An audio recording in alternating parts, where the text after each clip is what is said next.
ആളുകൾക്ക് തമ്മിൽ എണ ചേരുന്നത് തെറ്റാണെന്ന് പഠിപ്പിക്കുകയൊക്കെ ചെയ്യാതെ പ്രണയിക്കാൻ അനുവദിക്കുകയൊക്കെ ചെയ്യുകയാണ് വേണ്ടത്. കുട്ടികള് ലൈംഗിക ബന്ധത്തിൽ ഏർപ്പെട്ടാൽ കുട്ടി ഉണ്ടാകാതെ നോക്കണമെന്ന് മാത്രം പഠിപ്പിച്ചാൽ മതി.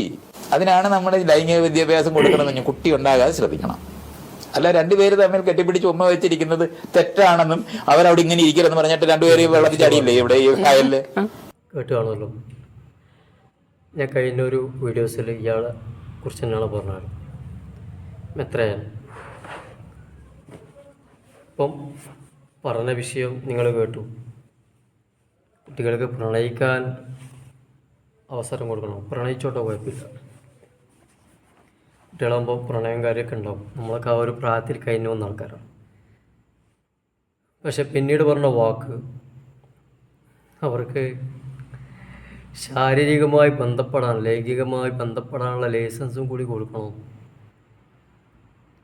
എന്നിട്ട് അതിൽ ഒന്നുകൂടി പഠിപ്പിക്കണം. എന്ത്? കുട്ടികൾ ബന്ധപ്പെടട്ടെ. പച്ചക്ക് പറയാണ്, കുട്ടികൾ ബന്ധപ്പെടട്ടെ. കുട്ടികൾ ബന്ധപ്പെടുമ്പോൾ അതിൽ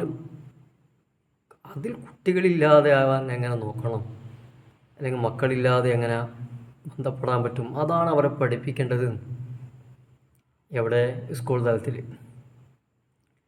കുറച്ച് മൊത്തം ആ ഒരു വിഷയത്തിൽ വലിയൊരു വിവാദം ഉണ്ടായിട്ടുണ്ട് അല്ലേ?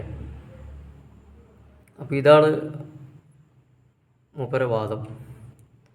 കുട്ടികൾ ബന്ധപ്പെടുമ്പോൾ അതിൽ കുട്ടികളില്ലാതിരിക്കാൻ, കുട്ടികളാവാതെ എങ്ങനെ ബന്ധപ്പെടാം, അതിൻ്റെ മെത്തേഡ്, അതിൻ്റെ സയൻസ് അവർക്ക് പറഞ്ഞു കൊടുക്കണം. കുട്ടികളെ പഠിപ്പിച്ചു കൊടുത്തിട്ട് എന്നിട്ട് കുട്ടികളെ ലാവിഷായിട്ട് വിട്ടേ. അതിന് കാരണം പറഞ്ഞതല്ലേ, 2 കുട്ടികൾ പഴയച്ചാടി. എൻ്റെ പൊന്നാരം എത്രയാണ്. താങ്കൾ വലിയ വായിക്കുന്ന ആളാണ്, വലിയ എന്തൊക്കെയാണെന്നൊക്കെ പറയുന്ന ആൾക്കാരുണ്ട്. എന്ത് കൂപ്പത്തരം പറഞ്ഞാലും ബേക്കിൽ കൂടാൻ ആളുണ്ടാവും. താങ്കളൊക്കെ ഇങ്ങനെയൊക്കെ സംസാരിക്കാൻ തുടങ്ങി എന്ത് ചെയ്യും? ശരിയാണ്, എല്ലാത്തിനും എന്താ പറയുക, അലോഡ് കൊടുക്കുന്നൊരു ലോകമാണ് നമ്മളത്. സവർഗാനുരാഗം, അതിനൊരു കോടതി ഇവിടെ ഉത്തരവിട്ടിട്ടില്ലേ? ചെയ്തോട്ടെ എന്നാണ് പറഞ്ഞത് അല്ലേ? ലെസ്ബിയൻ കൂടി വന്നു. ആർക്ക് പോയി? പക്ഷേ ഇതൊക്കെ നിങ്ങളെപ്പോലെ, താങ്കളെ പോലുള്ള ഒരാൾ പച്ചക്ക വന്ന് ഇങ്ങനെ പരസ്യമായിട്ട് പറയുകയാണ് അവർ പ്രണയിക്കട്ടെ. പ്രണയിച്ചാൽ പോരാ, അവർ ശാരീരികമായി ബന്ധത്തിൽ ഏർപ്പെട്ടിട്ട് പഠിക്കുന്ന കുട്ടികൾ അല്ലെങ്കിൽ അതിൽ വിട്ടിട്ടില്ലെങ്കിൽ അവർ എന്ത് ചെയ്യും? ജീവഹാനി, പോയിട്ട് ആത്മഹത്യയോ എന്തെങ്കിലും കടുങ്കൈ ചെയ്യും. എല്ലാ മനുഷ്യ അതിന് അങ്ങനെയല്ലല്ലോ അവരെ നേർവഴിയിലേക്ക് കൊണ്ടുവരേണ്ടത്. എന്തിനായി സത്യത്തിൽ ഈ പഠനം, വിദ്യാഭ്യാസം എന്ന് പറയുന്നത് മനുഷ്യനെ മനുഷ്യനായി കാണാനാണ്. ശരിയേത് തെറ്റേതെന്ന് തിരിച്ചറിയാൻ വേണ്ടിയിട്ടാണ്. അപ്പോൾ താങ്കൾ പറഞ്ഞത് ശരിയോ തെറ്റോ എന്ന് ഈ സമൂഹം തീരുമാനിക്കട്ടെ. സമൂഹത്തിലെല്ലാ വിഭാഗവും ഉണ്ടാവും. അതിൽ ഭൂരിഭാഗവും അരി ആഹാരം കഴിക്കുന്ന ചോറ് എന്നൊരാളും താങ്കൾ പറഞ്ഞതിനോട് യോജിക്കില്ല. അമ്മയെ തല്ലിയാൽ ഉമ്മയെ തല്ലിയാൽ അങ്ങാടി രണ്ടും ഉണ്ടാവുമല്ലോ. തള്ളക്ക് കിട്ടണ്ടേനെന്ന് പറയുന്ന ആൾക്കാരുണ്ടാവും. അവൻ എന്ത് പണി എടുത്തു വെച്ചാൽ ചോദിക്കുന്നവരുണ്ടാവും. എന്നുപോലെ താങ്കൾ പറഞ്ഞതിനോട് ഒരല്പമെങ്കിലും യോജിക്കുന്നവരുണ്ടാവും. എല്ലാവരെയും ഞാൻ പറയില്ല. എന്ത് പോയത്തമാണ് ഈ മീഡിയയുടെ മുമ്പിൽ വന്നിട്ട് ഈ ഒരു വലിയ സൊസൈറ്റിയോട് താങ്കൾ പറഞ്ഞു വെക്കുന്നത്. അവർ അങ്ങനെ ആസ്വദിക്കട്ടെ, പ്രണയിക്കട്ടെ. ശരി, പ്രണയം അതവിടെ നിൽക്കട്ടെ. അത് കഴിഞ്ഞ് രണ്ടാമത് പറഞ്ഞ വാക്ക് എന്ത് ലോജിക്കാണ്? അതെങ്ങനെയാണ് ഓരോ രക്ഷിതാക്കളും മക്കളെ പറഞ്ഞയക്കുന്നത് കലാലയങ്ങളിലേക്ക്?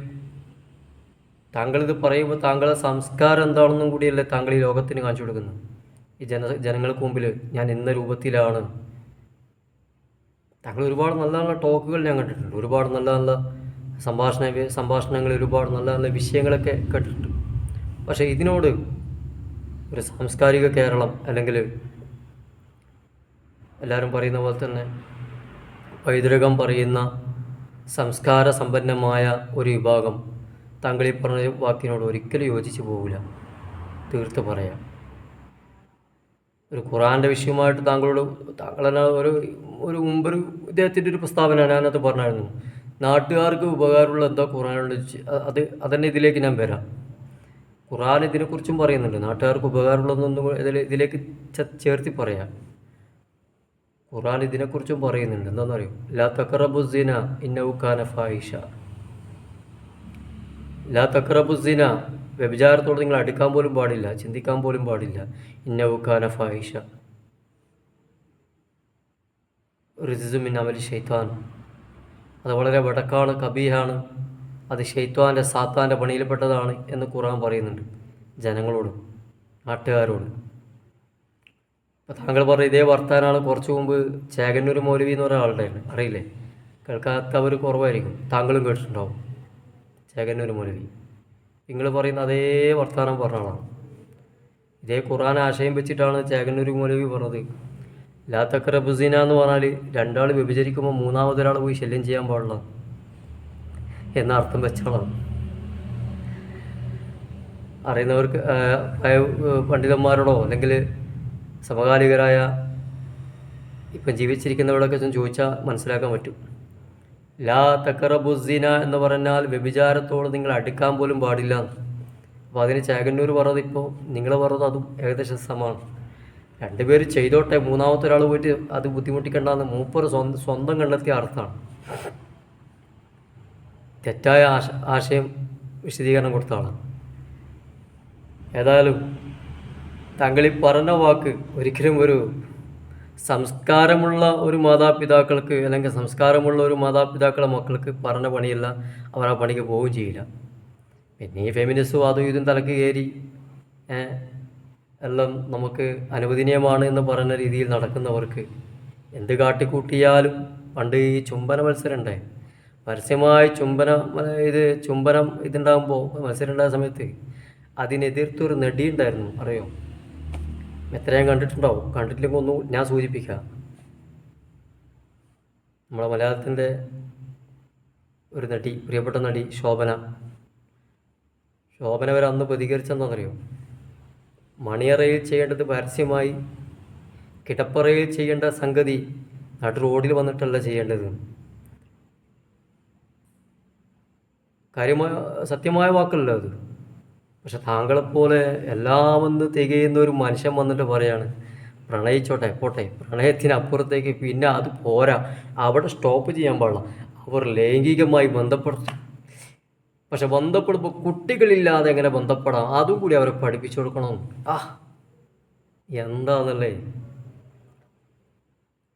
താങ്കളോട് ഒന്നേ പറയാനുള്ളൂ, ഒരു കാര്യത്തെക്കുറിച്ച് പറയാൻ പറ്റുന്നില്ലെങ്കിൽ അല്ലെങ്കിൽ അറിവില്ലെങ്കിൽ മിണ്ടാതിരിക്കുക. വെറുതെ ഈ സ്വന്തം ഈ കൊച്ചു കേരളത്തിൽ അല്ലെങ്കിൽ ഈ നാട്ടിൽ ഈ ഉള്ള സംസ്കാരം കൂടി ഉള്ള പൈതൃകം കൂടി അതിനെ വികലമാക്കുന്ന രീതിയിലുള്ള നിങ്ങളെപ്പോലെ ഈ ചിന്താഗതി ഉണ്ടല്ലോ, അത് ഈ വരുന്ന തലമുറയിൽ ഇഞ്ചക്ഷൻ ചെയ്യാതിരിക്കുക. അതെങ്കിലും ഒന്ന് നിങ്ങൾ ചെയ്താൽ മതി. അതായത് നിങ്ങൾ അനുകൂലിക്കുന്ന മനുഷ്യന്മാരുണ്ടോ, ഞാനിപ്പോൾ ഇത് പറഞ്ഞ കമൻറ്റ് ബോക്സിൽ കുറേ എണ്ണം പേരും ഒന്നും തിരിയില്ല, വെറുതെ ഇങ്ങനെ ചറപറാന്ന് ഇങ്ങനെ പറയും. ഈ സത്യാവസ്ഥ എന്താ, ഇതിൻ്റെ യാഥാർത്ഥ്യം എന്തെന്ന് പോലും മനസ്സിലാക്കാണ്ട് കുറേ എണ്ണം അങ്ങനെ വരും. ഈ തിമിരം പിടിച്ച പോലെയാണ്, ഒന്നിലേക്ക് ചാനൽ കഴിഞ്ഞാൽ പിന്നെ അതന്നെ ശരി, പിന്നെ അവരുടെ കാര്യം പറഞ്ഞാൽ മനസ്സിലാവില്ല. നമ്മളെ സ്വന്തം മക്കളെ, നിങ്ങളെ പറഞ്ഞ ആളുടെ കാര്യം എനിക്കറിയില്ല കേട്ടോ, നമ്മളെ മക്കളെ ആ സ്ഥാനം നമ്മളെന്തൊക്കെ സങ്കല്പിച്ച് നോക്കിയേ, നിങ്ങൾ വിടുമോ? ഏതായാലും പറഞ്ഞത് വളരെ എനിക്ക് തോന്നുന്നു ഒന്നുകിൽ അദ്ദേഹം മറ്റേതെങ്കിലും ചിന്തയിലായിരിക്കാം, അല്ലെങ്കിൽ അപകർഷബോധത്തിലായിരിക്കാം. അല്ലാതെ നിങ്ങൾ ആലോചിച്ച് നോക്കിയാൽ ഇങ്ങനെ ഈ വാക്ക് എങ്ങനെയാണ് നമുക്ക് ഇതിനെ സപ്പോർട്ട് ചെയ്യാൻ പറ്റുക? ഈ സംസ്കാര സമ്പന്നമായ അല്ലെങ്കിൽ ഒരു എല്ലാം ഒരു നമുക്ക് സാധാരണ നമ്മളെ ഭാഷയിൽ പറയാം, ഒരു ലജ്ജ ഉളുപ്പുള്ള ഒരു മനുഷ്യന്മാർക്ക് എങ്ങനെയാണ് ഇതിനെ അംഗീകരിക്കാൻ പറ്റുക? ഏതായാലും അതിരിക്കട്ടെ, ഇനി ഇത് നടക്കും ഒരു പക്ഷേ. എൻ്റെ ഒരു നിഗമനം, ഇത് ഇന്നിപ്പോൾ നമ്മുടെ നാട്ടിലൊക്കെ സുലഭമാണ്. നമ്മൾ കാണുന്നില്ലേ, ഓരോ ബസ് സ്റ്റോപ്പിലൊക്കെ ഓരോ മക്കളെയൊക്കെ കാണാം, എന്തെല്ലാം വേണ്ടാത്ത പേക്കൂത്തുകൾ. ഇതൊക്കെ ഇതിൻ്റെ ഒരു ഭാഗമായിട്ട് അങ്ങനെ പോകും. അവർ ഇങ്ങനെയുള്ള ആൾക്കാർ സപ്പോർട്ട് ചെയ്യാനുണ്ടാവും. മെത്രാനെ പോലെയുള്ള ഈ നാടറിയുന്ന ഒരു മനുഷ്യൻ, ഒരുപാട് ആൾക്കാർ അറിയുന്ന, ചില മുമ്പേ ദൂരത്തും പറഞ്ഞു അദ്ദേഹത്തിൽ കണ്ടിട്ട് തന്നെ ഒരുപാട് പാഠം പഠിച്ചത്. ഇപ്പം എനിക്ക് മനസ്സിലായി ഏത് പാഠം പഠിച്ചതിന്. എന്ത് തോന്നിയാസം പറഞ്ഞാലും പറയുന്നതെല്ലാം തത്വങ്ങളാണെന്ന് ചിന്തിച്ച് പോരും. അപ്പോൾ ഏതായാലും ഇതിലും വലുതൊക്കെ ഇനി വരാനുണ്ടാവും എന്ന് കരുതിയിരുന്നാൽ നമ്മൾ സേഫ് ചെയ്യുക, നമുക്ക് ശേഷം വരാൻ പോകുന്ന ഒരു തലമുറയാണ് നമ്മൾ മക്കൾ. ഞങ്ങളുടെ മക്കളെ സംസ്കാര സമ്പന്നരായി തന്നെ വളർത്താൻ ഞാനും നിങ്ങൾ ഓരോരുത്തരും ശ്രദ്ധിച്ചാൽ വളരെ നല്ലതായിരിക്കും. ഇൻഷാ അല്ലാഹ്.